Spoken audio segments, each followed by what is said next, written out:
23 bab. Bu Tir şəhri toğrusidiki vəhiydir.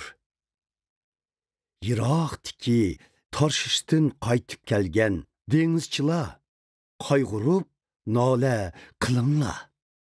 Şəhərinlar Tir gumron boludu. Hiç bir öy və piristan saq qalmaydı. Bu xəbər ulağa Siprus zeminida yetkizildi. Ey deniz boyunu makan qılğanlar və Sidon sodigerleri, sizlər sükütdə qayg'uringlar. Sodigerleringlar denizlarda tirikçilik qılatdı.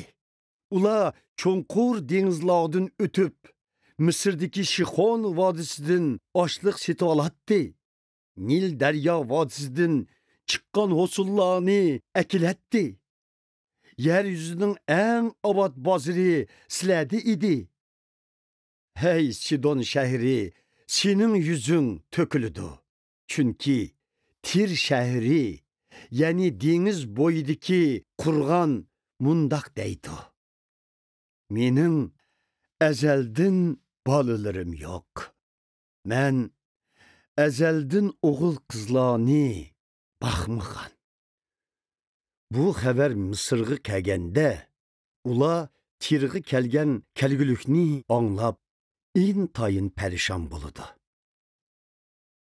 Hey, deniz boyunu makan qılğanlar, Tarşişqa keçib ketinglar, azaplanıb yığlanglar. Kadimi şəhərinlər xuşal xuramlıqqa tolğan şəhərmidi? Sizlər bu şəhərdən deniz yolları orqalıq yiraq əllərdə yaşaşqı bağan əməsmi? Bu işlarni Tirğa kim iradə qıldı?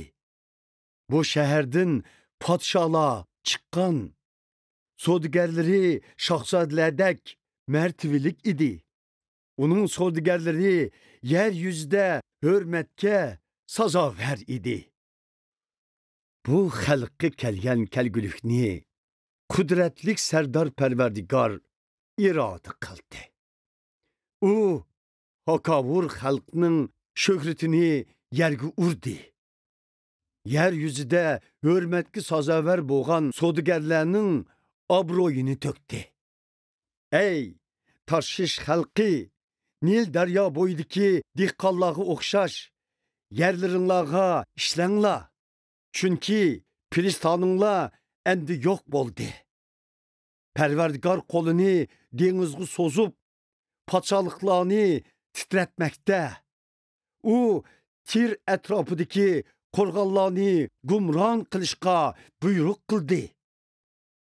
U, ey ezilgan Sidonliklar, sizlərning xushal kunlaringlar tugidi.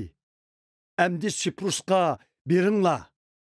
Amma u yadimu sizlər xotirjamlik tapamaysizlar. Babil zeminiga qaranglar. Bu zemindagi xalq yo'qolgan. Asurlar bu zeminni yavoyi yirtqichlarga makon qilib berdi. Ular shahar sepilg'a to'pi devilab, sepilg'a chiqib ordularını buzub taşlab, şəhərini xarablikə aylandırdı.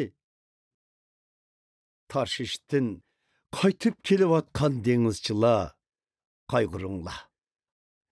Çünki sizlərning qorğuninglar gumron qilindi. Şu çaq kelgəndə Tir şəhri 70 yil unutulub qalıdı.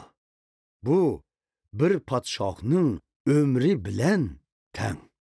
70 yıldan keyin Tir bu naqshidagi poyishiga o'xshab qoladi. Sozing chiltorni qo'lingga ol.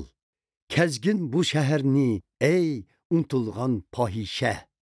Naqshangni ayt, mungluq sozingni chal. Belkim kishilar seni qayta eski alar. 70 yıldan keyin Parvardigor Tir şəhrini əsliga keltirdi. Şunun bilan Tir şəhri yeryüzüdeki barlıq padşalıqlar bilan savdo qilib, ilgirkiga o'xshash poyisha bo'lib, pul topadigan yo'lga kirib ketidi. Lekin uning topgan kirimidan Parvardigorga ayirib qo'yiladi. U topgan boyligini dövilab qo'ymaydi. Uning kirimi Parvardigorga xizmat qildiganlarga ayirib berildi. Ularning yemakliklari mo'l bo'ladi. Yaxshi kiyinadi.